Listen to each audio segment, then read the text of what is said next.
Chapter 38.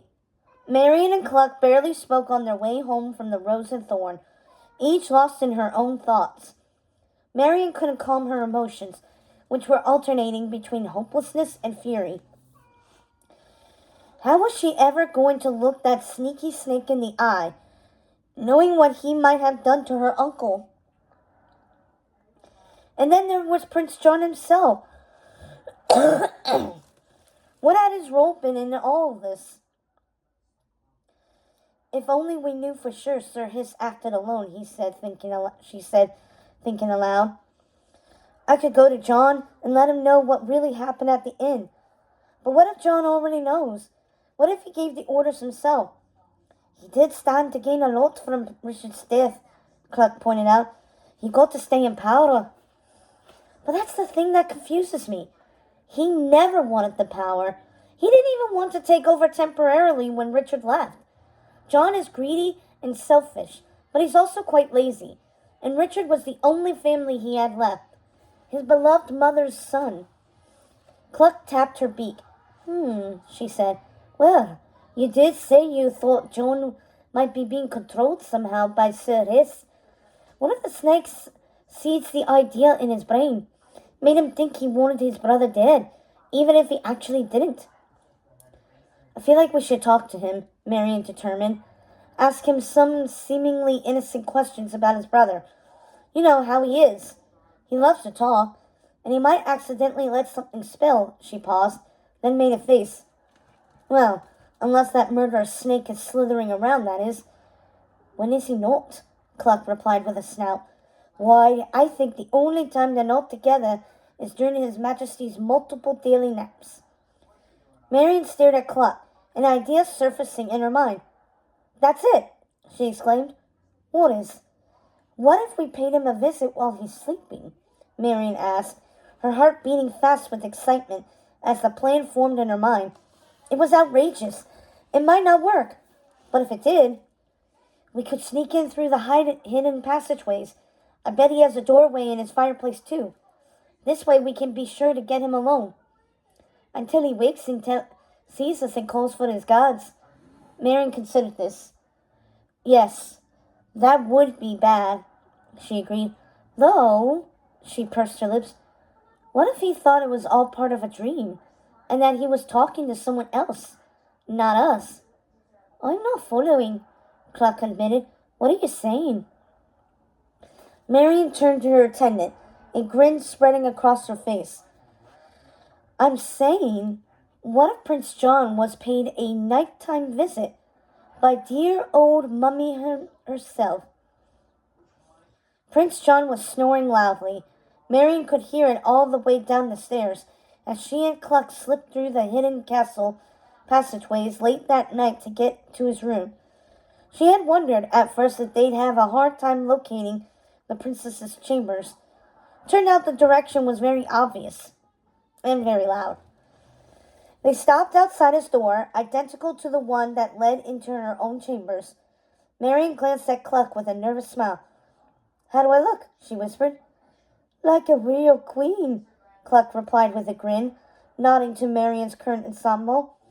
Her lady-in-waiting had borrowed it from the Queen Mother's former chambers earlier that day, which had been kept exactly how she had left them when she died, by order of her son. Cluck had brought back the Queen's favorite gown, pale green with a golden tie around the waist, and a matching veil, which now fell over Marian's eyes, disguising her completely.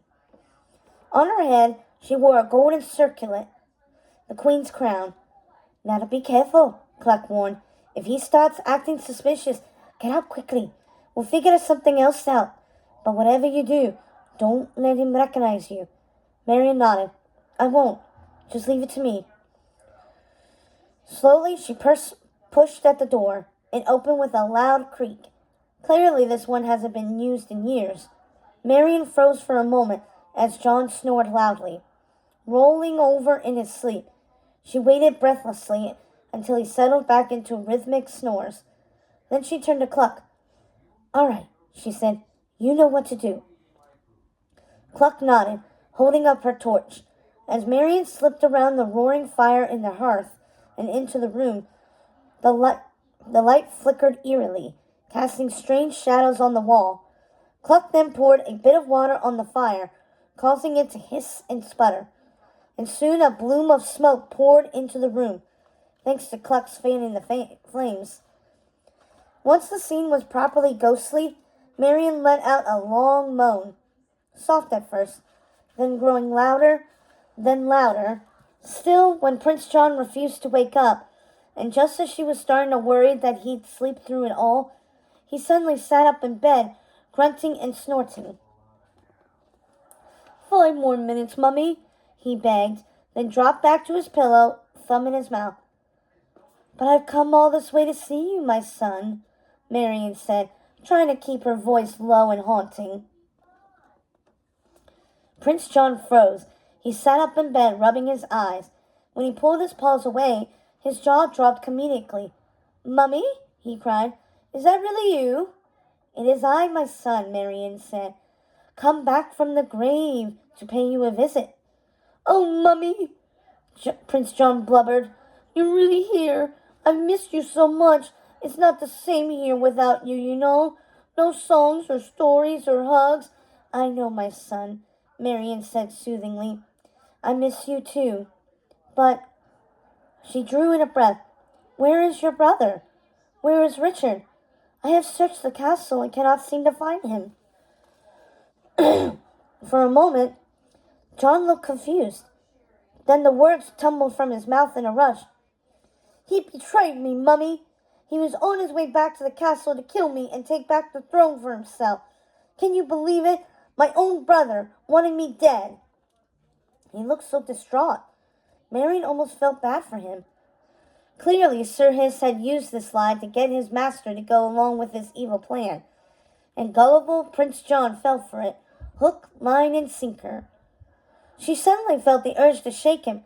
How could you be so stupid? I didn't even want the throne to begin with, you know, Prince John sobbed. Mummy, I hate being king. I just want to read stories and write poetry under the apple tree in the garden like we used to. I never wanted any of this. He thrust out his arm as if to embody all that he'd unwillingly inherited. Who told you Richard wanted you dead? She asked, trying to get back on topic. Sir Hiss, of course, Prince John said. He's my advisor, and he's very smart. He always knows everything that's going on. He told me that we needed to kill Richard before he killed me. Marion inhaled sharply, and there it was, the confession she'd been waiting for. It was Sir Hiss's plan, but John had known about it and agreed to go along with it, which made them both guilty of murder. She could see Cluck waving at her from the corner of her eye. She knew she should leave now. She'd gotten her answer, and she could still get away safely. Something inside of her told her to stay, just for a minute more. Maybe she could convince Prince John to let go of Sir Hiss. Sure, it wouldn't bring her uncle back, but it might make things better for the kingdom. She had this one chance. She wasn't about to waste it. She took a small step towards the bed. Oh, sweetheart, she said in her softest voice. From now on, you should never listen to that snake. In fact, you should get rid of him altogether. He clearly doesn't give you good advice. Telling you to murder your own brother? John, I thought better of you. John frowned, looking up at her with surprising confusion on his face. But I didn't, he protested. Marion cocked her head. Didn't what? I didn't take his advice, he said. I didn't kill my brother. Marion stifled a groan. Then how is Richard dead? He's not, John burst out. Don't you see? That was just our cover story. Sir Hiss came up with it after I refused to give the order to kill him, because we still had to make it look like he was dead. Otherwise, no one would accept me as their king. He looked satisfied. Sir Hiss is very smart, he added. He comes up with the best plans. Marion stared at him, finding it difficult to breathe, and not just because of the smoky room. Did he just say what she thought he said? And if so, Was he completely delusional? Or was Richard actually alive? Are you all right, Mummy? Prince John asked. You look a little wobbly. I'm fine, my son, she said quickly, her voice a little hoarse. Just, where can I find your brother? I'd love to say hello. Oh, Prince John said with a shrug. He's under the castle.